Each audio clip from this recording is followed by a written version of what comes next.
It's by continually and repeatedly putting on at specific points in time the spiritual protection God has provided for you. This verb is a little bit different one. It's in a tense that means at a punctiliar, at a point in time.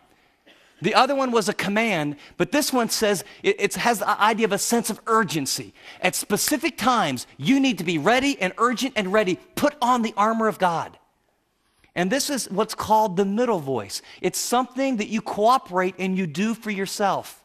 You do it for the express purpose of holding on to your position in Christ as you're bombarded by satanic strategies designed to destroy you and or render you ineffective in your kingdom pursuits. So he's saying, be strong in the Lord. That's the way you win. How do you do it? By putting on the full armor of God. Where is the battle? There are, did you notice the little word in your notes, schemes? Circle that word. We get our English word strategies. There's an invisible angelic being who has a host of demons that has specific strategies to take you out, to tempt you, to deceive you, to get you to believe lies, to get you to be drawn away from God, to get your heart filled with partial truths and untruths, to get you to try and go after a good thing in the wrong way or the wrong time or with the wrong person. He's got schemes.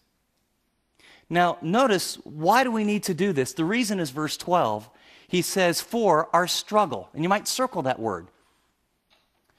This word struggle means hand-to-hand combat. It was used in ancient Greek times of two people going into a wrestling match or hand-to-hand combat until one person was in victory and could hold the other person down. For our struggle, our battle, our hand-to-hand combat is not, notice, it's not with circumstances, it's not with people, it's not with another person, it's not with an organization. You get the idea?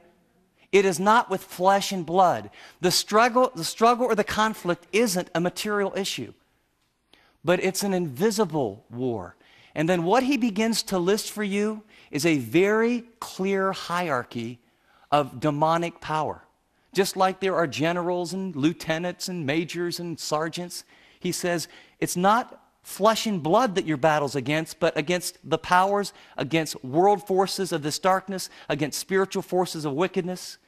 He makes it very clear it's because this real struggle or wrestling match isn't against physical, material adversaries, but against a hierarchy of demonic forces doing battle in the spiritual realm.